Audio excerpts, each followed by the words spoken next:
Chers frères et sœurs, bonjour et merci de respecter ce programme, le programme des écrits chez nous. Merci aussi d'être nombreux d'aimer nos vidéos, de les regarder, de les partager, de les commenter sur les réseaux sociaux, notamment sur Facebook et aussi sur YouTube. Bientôt, nous serons sur vos écrans. Donc pour très bientôt, il y a une préparation ou un préparatif en cours pour que vous soyez servis au travers de vos écrans.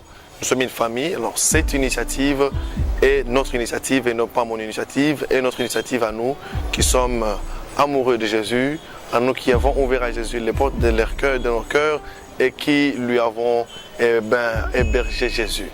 Depuis que Jésus-là est entré, il a un apport très positif, il a un impact dans nos vies. Alors aujourd'hui, nous nous réunissons encore autour de Jésus pour prendre un enseignement qui va nous prendre vraiment un bon temps, un certain temps dans la présence de Dieu, un enseignement sur les thèmes comment marcher avec Dieu. C'est très important, c'est très capital. Nous qui avons reçu Jésus, c'est aussi très important de recevoir l'enseignement, qui est un enseignement qui puisse nous permettre encore à bien garder ce Jésus-là présent dans nos vies. Comme vous le savez, nous ne sommes pas les seuls à recevoir Jésus. Il y en a plusieurs qui ont reçu Jésus et qui par mégarde, par distraction ou par certains comportements, ils ont laissé partir ce Jésus. Ils ont précipité la sortie de Jésus-là dans leur vie et Jésus aujourd'hui, il se retrouve loin d'eux. Donc si tu es du nombre de ceux-là qui un jour avaient reçu Jésus et un jour il a mis Jésus dehors, aujourd'hui je te demanderai de tout faire pour rechercher encore ce Jésus-là au travers de ton humiliation. Il va rentrer. Merci. Alors sans plus tarder, j'aimerais t'inviter à prendre ta Bible avec moi, ton bloc-notes, et qu'ensemble nous puissions donc examiner la parole de Dieu et bénéficier d'un enseignement que j'ai intitulé, comme je viens de le dire, comment marcher avec Dieu. Vous voyez, comment marcher avec Dieu. Et nous serons dans le livre de Psaume. Nous allons lire Psaume 23 dans son intégralité. Lisez avec moi, Psaume 23. Je fais la lecture au nom du Seigneur Jésus-Christ. Amen. Merci de dire Amen. Psaume de David. L'Éternel est mon berger, je ne manquerai de rien. Il me fait prendre du repos dans des pâturages bien verts. Il me dirige près d'une eau paisible. Il me redonne de la force. Il me conduit dans les sentiers de la justice à cause de son nom. Même quand je marche dans le sombre vallée de la mort, je ne redoute aucun mal, car tu es avec moi. Ta conduite et ton appui, voilà ce qui me conforte. Tu dresses une table devant moi, en face de mes adversaires. Tu verses de l'huile sur ma tête et tu fais déborder ma coupe. Oui, le bonheur et la grâce m'accompagneront tout le jour de ma vie. Et je reviendrai dans la maison de l'Éternel jusqu'à la fin de mes jours. Amen. Parole du Seigneur. Encore une fois, je vous rappelle le thème et comment marcher avec Dieu. Et nous nous sommes inspirés dans cette portion de l'épisode 23.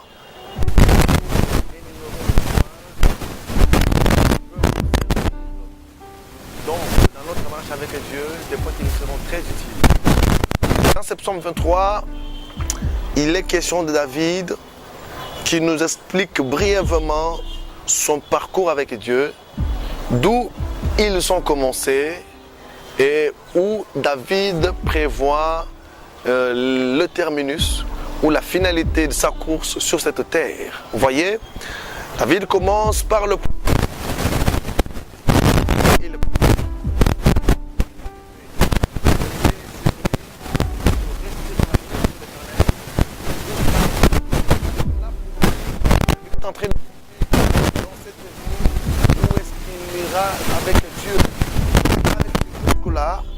donc jusque dans la présence de Dieu, c'est là où David a préféré donc passer le restant de ce jour. Mais bien avant cela, nous commençons avec le premier point. Lorsqu'on marche avec Dieu, David commence par faire mention de la relation qui lui liait à Dieu. David dit, l'Éternel est mon berger. Vous voyez, David évoque une relation vraisemblable, une relation qui existerait entre une brebis est son berger.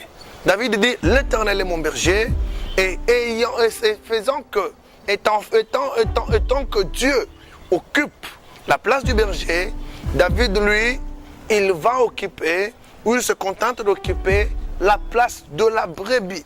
Et ça, c'est le point de départ qui a servi David de faire un parcours avec Dieu. D'abord, il y a eu une relation et David a su bien définir cette relation.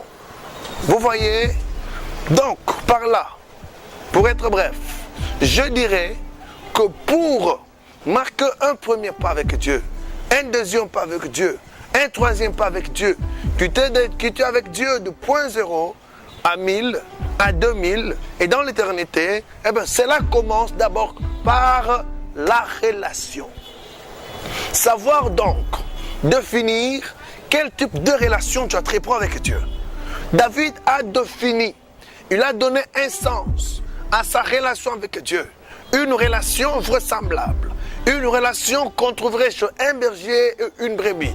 Et David, étant berger, il était conscient de ce qu'il disait et il savait bien, il avait la maîtrise sur une relation qui engagerait les deux.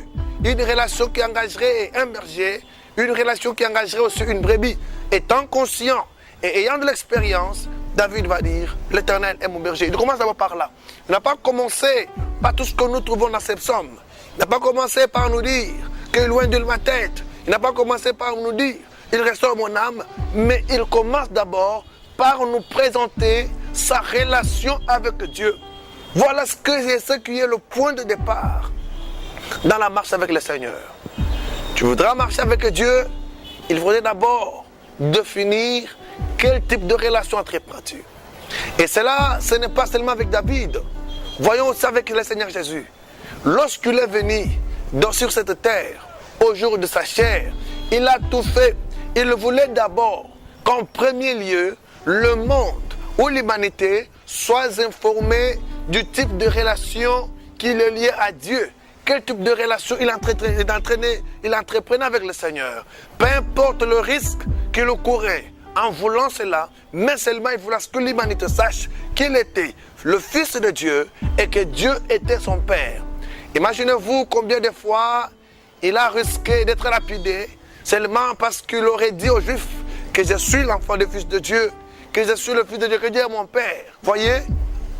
Donc même Christ, dans sa marche avec Dieu, il a d'abord voulu que le monde sache, que le monde retienne quelque chose de lui, qu'à savoir sa relation personnelle, sa relation avec Dieu.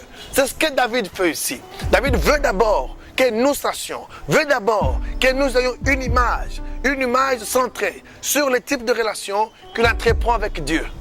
Vous voyez, aujourd'hui, certainement beaucoup de gens croient que marcher avec Dieu, c'est se rendre à l'église tous les jours, c'est être à l'église chaque dimanche après dimanche, c'est être à l'église lorsqu'il y a programme, c'est se rendre dans des conférences bibliques, c'est aller dans des confessions. Eh bien, c'est bien bon, mais ce n'est pas cela qui marque le commencement d'une histoire avec Dieu. Le commencement d'une histoire avec Dieu, le commencement d'un parcours avec Dieu, c'est d'abord par un type de relation.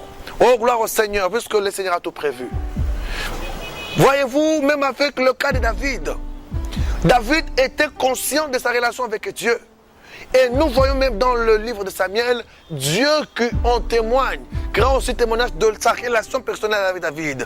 Un jour, Dieu enverra le prophète Samuel dans la famille de David pour lui dire que je me suis trouvé un homme selon mon cœur. Donc David savait que Dieu était son berger et Dieu aussi, tellement Dieu conscient de sa relation avec David, le type de relation qu'il entretenait avec David, Dieu dit, David c'est l'homme selon mon cœur, l'homme selon le cœur de Dieu. Allez-y comprendre à quel point leur relation était si forte. C'est pourquoi vous allez voir que David a été équilibré dans son parcours, avec Dieu, puisque c'est un parcours qui a commencé d'abord par un type de relation bien défini. David, il savait comment se comporter auprès de Dieu. Il se comportait auprès de Dieu comme se comporterait une brebis auprès de son berger. Et Dieu aussi avait un comportement identique à celui d'un berger auprès de sa brebis. Comme David nous énumère tout ce point. Voyez mon frère, ma soeur, tu as reçu Jésus, bien sûr. Maintenant, c'est Jésus-là. Pour que tu marques avec le premier pas, pour que ce Jésus-là, tu marques avec le deuxième pas, cela doit d'abord commencer, avant tout, par un type de relation. Oh, gloire au Seigneur. Je me souviens dans la parole de Dieu, dans la mort et la résurrection de Jésus, le Seigneur Jésus nous a initiés à un type de relation avec Dieu. La Bible dit, quand Dieu a tant aimé le monde, il a donné Jésus. Jésus est venu, il est mort et il est ressuscité. Mais à sa résurrection, la Bible nous dit, à tous ceux qui l'ont reçu, ça j'aime cette parole. À nous qui avons reçu le Seigneur Jésus, à nous qui l'avons hébergé dans nos cœurs, la parole de Dieu nous témoigne qu'il nous a donné, c'est Jésus-là, nous a donné aussi le pouvoir de créer un lien avec Dieu. Voyez, le pouvoir de créer une relation avec Dieu. Quel type de relation? La relation entre père et fils. Une relation entre père et ses enfants. C'est pourquoi la Bible dit à tous ceux qui l'ont reçu. Nous qui l'avons reçu, hébergé dans nos cœurs, il nous a donné le pouvoir de devenir enfants de Dieu. Vous voyez, Jésus ne veut pas que nous nous contentions seulement de miracles premièrement, mais il veut d'abord avant tout que nous alors, nous soyons en relation avec le Seigneur.